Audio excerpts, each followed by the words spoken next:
Once again, we are glad that you are here this morning for our Friend Day. I wanted to make one other announcement before I begin my lesson, our lesson actually. On October the 6th, we're going to have another special day. One of our members, brother, another one of our members, it's their uncle. His name is Roy Willman. Many years ago, Roy's daughter was attending Harding University and was murdered.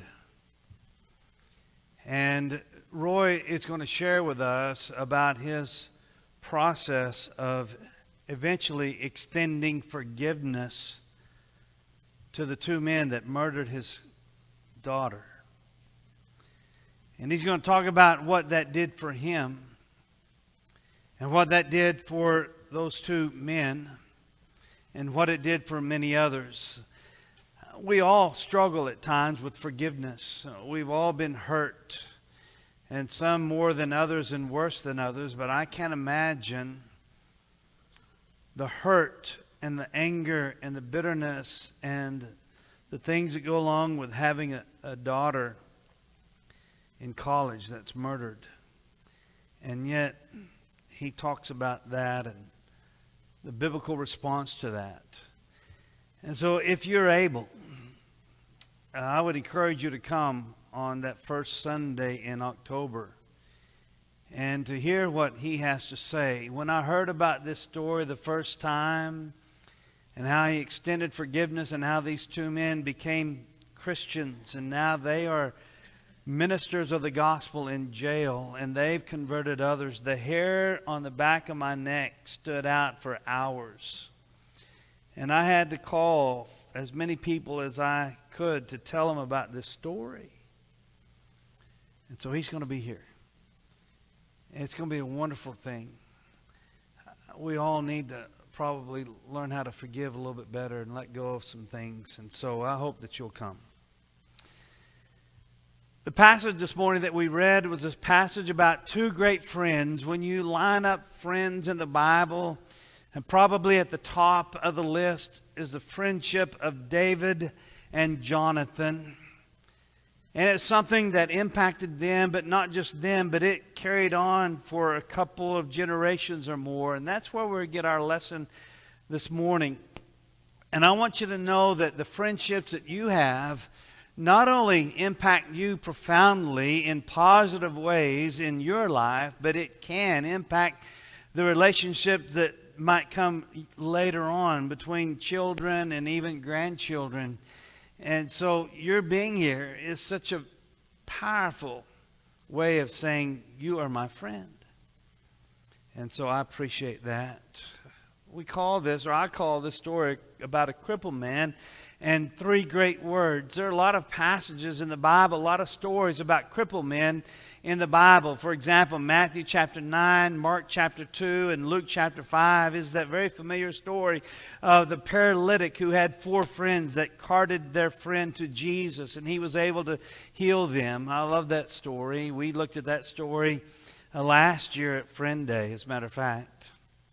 John chapter 5 is about the crippled man who was at the pool near the sheep gate in Bethesda.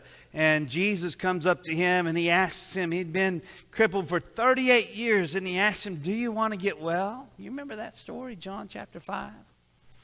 And think of the stories in Acts chapter 3 when Peter and John were going to the temple to pray. And they had this crippled man who was saying, hey, can you alms, give us alms. And Peter said, silver and gold.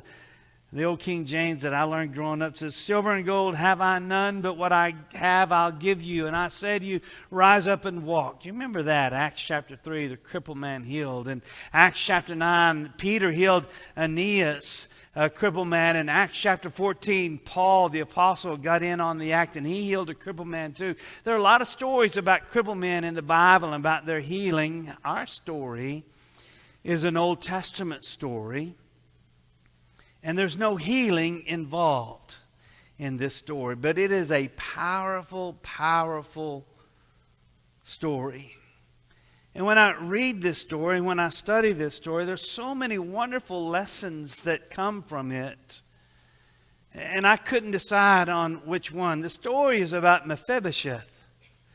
Try to say that 3 times as fast as you can.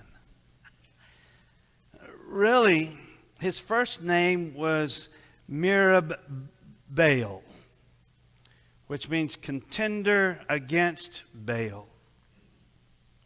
Mephibosheth was the grandson of Jonathan.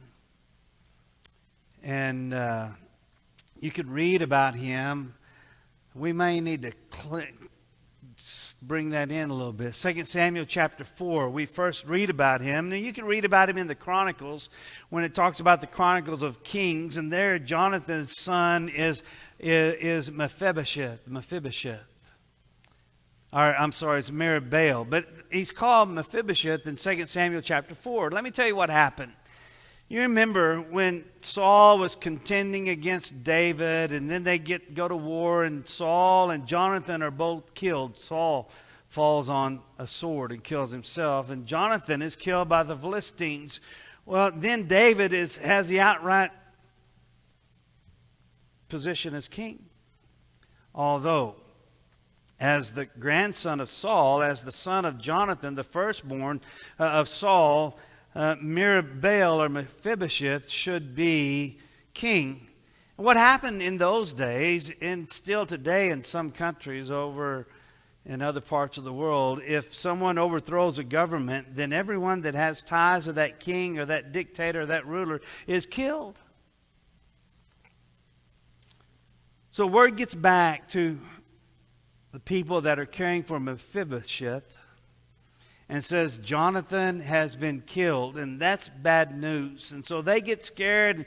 2 Samuel verse 4 says that the nurse that was taking care of the boy grabbed him up, and they took off running for their life, because now that Jonathan's dead, the next logical thing is he's going to kill everyone. David would kill everyone in line to be next king.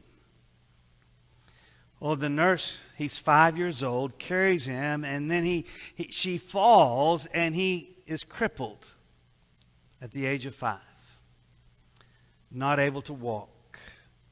And they run off and they hide.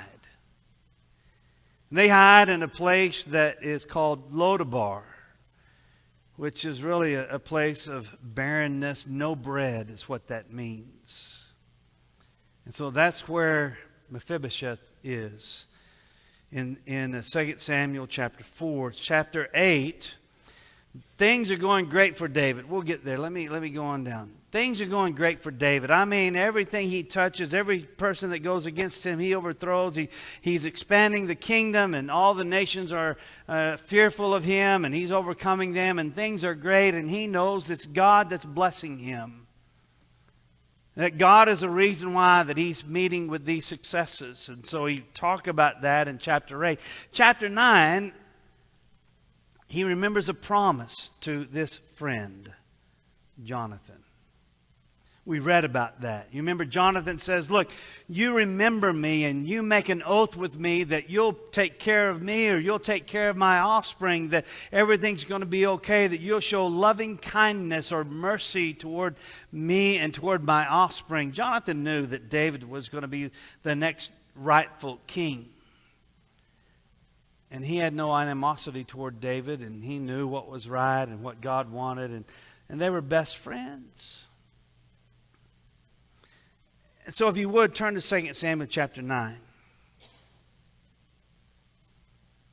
David remembers this promise to his friend. David said, is there yet anyone left of the house of Saul, that I may show him kindness for Jonathan's sake? Now there was a servant of the house of Saul whose name was Ziba, and they called him to David, and the king said to him, are you Ziba? And he said, I am your servant. And the king said, is there yet anyone to the house of Saul to whom I may show the kindness of God? And Ziba said to the king, there is still a son of Jonathan who is crippled in both feet. He's talking about Mephibosheth. And so he says, go get him. Now, he's off hiding in the Lodabar, the barren land, the place of barrenness. And they come to McRay, the person who's helping with Mephibosheth, and now he's a grown man by now, and knocks on his door and says, "The king wants to see you. We have found you." Well, he's scared to death. Because the logical explanation is he's found out who I am and where I am, and he's going to cut off all lineage to Saul and to Jonathan. Verse 5, King David sent and brought him from the house of McRay, the son of Ammiel, from Lodabar, and Mephibosheth, the son of Jonathan, the son of Saul, came to David, fell on his face, prostrated himself, and David said, "Mephibosheth." And he said, "Here is your servant." And David said, "Don't be afraid." I'm sure he was scared to death. And David says, "Don't be afraid. I will surely show you kindness to you for the sake of your father Jonathan, for my dear friend that I made this covenant with, this vow with, this oath with. He is my dear friend, and I'm going to show you kindness because of him.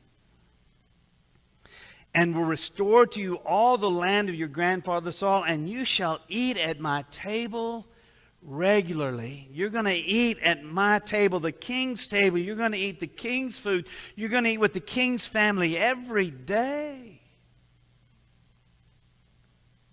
Now, he couldn't believe it. Didn't sound right. He says again, verse 8, he prostrated himself and said, "What is your servant that you should regard a dead dog like me?" Mephibosheth means son of shame. I mean, they're really trying to hide him. And he is scared to death. And David says, the king called Saul's servant Ziba and said, "All that belonged to Saul and to all his house I've given to your master's grandson. You and your sons and your servants shall cultivate the land for him, and you shall bring in the produce that your master's grandson may have food. Nevertheless, Mephibosheth, your master's grandson, shall eat at my table regularly all the time." Ziba had 15 sons and 20 servants. And Ziba said to the king, "According to all that my lord the king commands his servant, so your servant will do." And so he says he ate at David's table as one of King David's sons. And Mephibosheth had a young son whose name was Micah, and all who lived in the house of Ziba were servants to Mephibosheth. And says he lived in Jerusalem, for he ate at the king's table regularly, but he was lame in his feet. Well, as I read the story, I thought of 3 words that really describe this, that really hit home to me. And I call them great words. They're just not good words. They are great words.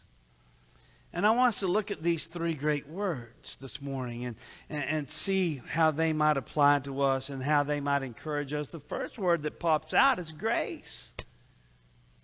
When you think about what David did for Mephibosheth, it's grace. And when you think about all that's going on, there are a lot of similarities between what David did for him and what God does for us. Did you notice that? Did you think about that? For example, Mephibosheth was crippled from a fall. What about us? And we're told that man fell in the garden. Because of that, we too are crippled morally. We're crippled spiritually. We might even be crippled emotionally because of sin in our lives. We are crippled. We cannot stand on our own before God. He couldn't stand at all. We can't stand at all before God. I thought that was interesting when you think about that. Not only that, but Mephibosheth was sought by the king. I want to find somebody that I can extend kindness to. Is there anyone? And the king went out and found him, or had people go out and find him. We too. Did you think about it? We've been sought by a king. The King of Kings says, "I came to seek and save that which is lost." I love that. You know, how David went and found him, but I love even more how Christ has come to this earth to find us. He was found in Lodabar, a place of barrenness, the land of barrenness. Literally no pasture, no breads. I mean, it was a harsh place. When the king sought for us, he found us in a distant country, in a place where there are no blessings, in a place that there is nothing for us to enjoy, really. There's not. When you're outside of Christ. We too are in a far country. Remember the prodigal? He was a family member and says that he went to a far country. He left his home and he too was in a far country. There's nothing good that happens in a far country. And hopefully you've been sought. You know that you've been sought by the King and you're no longer in that far country. By grace of David and the friendship between him and Jonathan, David brings him back. And Mephibosheth is restored to the king's table. You will eat with me regularly, literally daily, every meal. You're going to be part of my family. You're accepted as part of the family. And you'll come to the banquet table and you'll enjoy the best of foods that there is. Now, David didn't have to do that.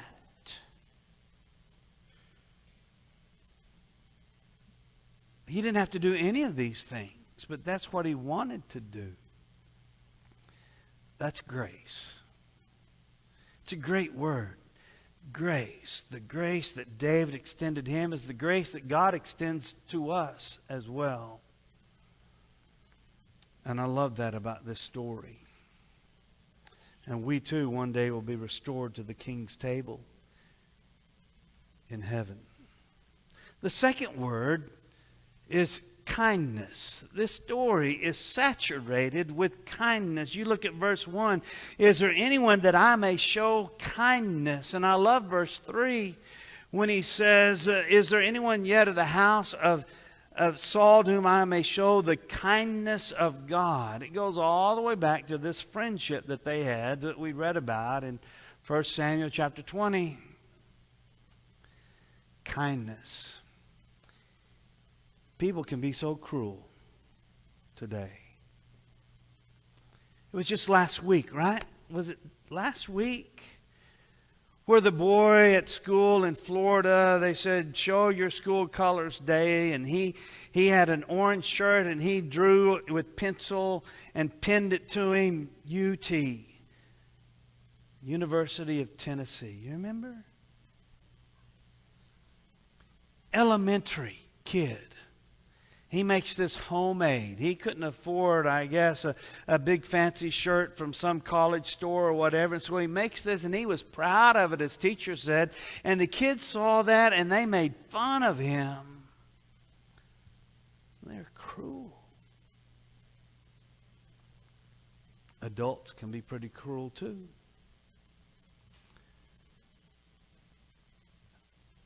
But it's inexcusable for Christians. One of the fruits of the Spirit, right? Now, the fruit of the Spirit is love, joy, peace, patience, kindness. And I love what David said. I'm not just showing him someone kindness, but God's kindness. And that's what we're called to do every day, is to show people around us God's kindness. They might be crippled. They might be unacceptable. They might be social outcasts. They might not fit in with anyone. They might be dirt poor and not educated. And they might not smell right and all these things. But we're still to extend to them God's kindness. It's something we're supposed to do. 1 Corinthians 13:4 says that love is kind. Every day we ought to be looking around us and say, who can I extend God's kindness to? David looked at his life and he said, you know, I've been blessed. Everything's going good. And I want to share that. And I want to share the kindness that God has extended me to others around me, to share that kindness. We the same way. Think about all the kindness that God's extended us. How great He is, and yet we can approach His throne of grace in prayer. And then we can honor Him by partaking of the Lord's Supper. And we sing these songs, all these things, God's kindness. Literally, the word is hesed, which means covenant kindness. There's like something tied to it. Loving kindness. Sometimes it's translated mercy. Sometimes it's translated loyalty. It's what we do because of what's done for us. We have this covenant. God blesses us. We bless others. Psalm 23 verse 6. It's the great psalm says that His mercy or His loving kindness will follow me all the days of my life. We've been promised that. And so we share it with others. Hosea 6 says, God says, I desire mercy, or I desire kindness, this loving kindness, and not sacrifice. Hosea 12 verse 6, God says, therefore return to your God and observe this loving kindness, this covenant of kindness. Return to God and experience that. And Micah chapter 6 verse 8 says that He's shown you, O man, what is good and what does the Lord require of you, but to act justly, to love hesed, to love kindness, to love mercy, to love being devoted. That's what we're supposed to be. As I said, it's inexcusable if we're not kind. Even to those that are unkind, we're to be kind. One of my favorite passages of Scripture is Ephesians chapter 4, beginning verse 28 on down through verse 32. I'm just going to read verse 32. It says, to be kind-hearted. When we think about all that God has done, how can we not be kind-hearted towards others?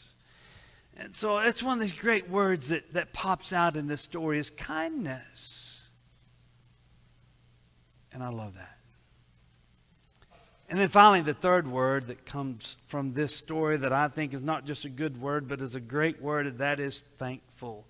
And I mean, this story is filled with thankful, or we could say thankfulness. It's all around. It's all in this story, this idea of being thankful. It starts out with David realizing that all these good things have happened and he wants to share that with others. He's thankful for his life. He's thankful for all the blessings. He's thankful for his victories. He's thankful for where he's at. He knows that God has been a part of that. He is thankful and he shares that. He's thankful.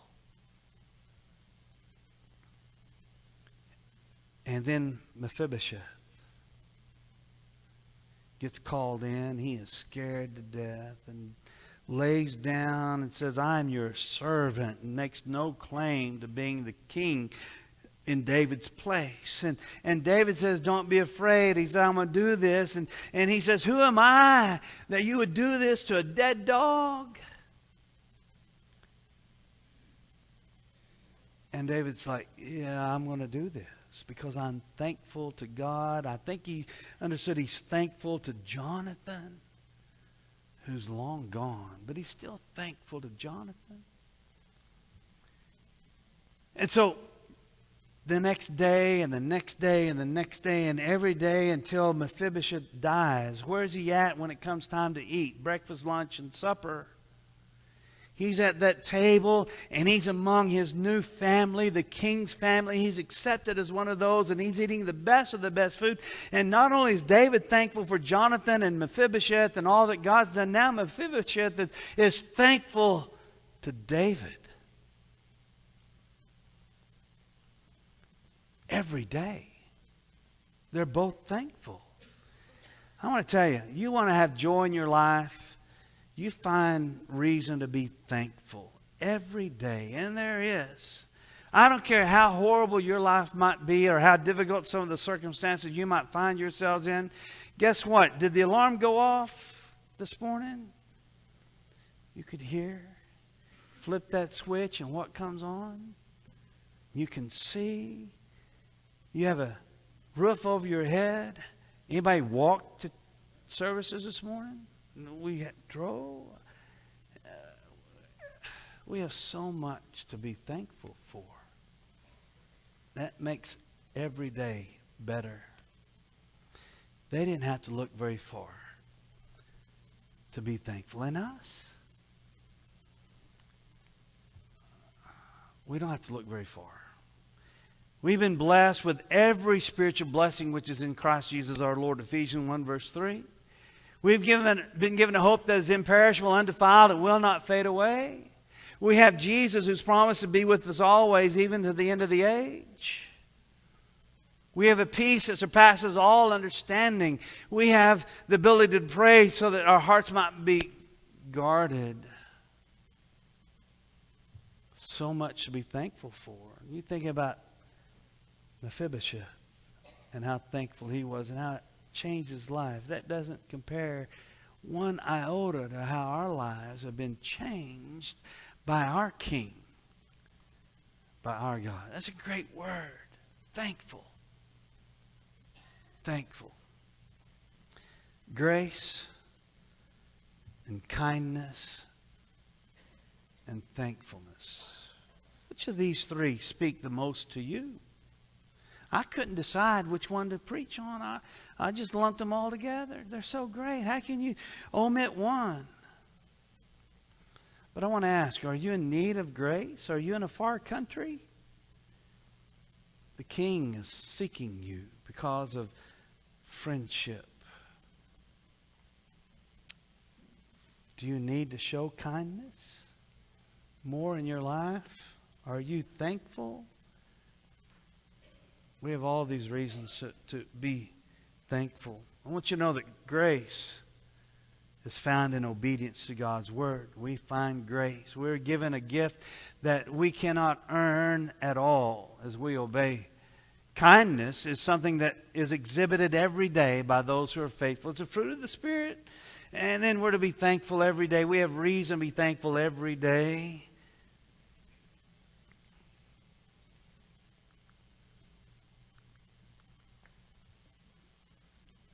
So let me ask, where are you? And I hope you found blessing in this story of grace and kindness and thankfulness. I am thankful for everyone that's here. I am thankful for our visitors and the honor that you've bestowed upon your friend. And I want you to know that friendship goes beyond one generation, as we see in this story. But the greatest friend you can have is Jesus Christ. And I want to encourage you to make sure that he is your friend. If you need to respond to the invitation, I encourage you to come now as we stand and as we sing.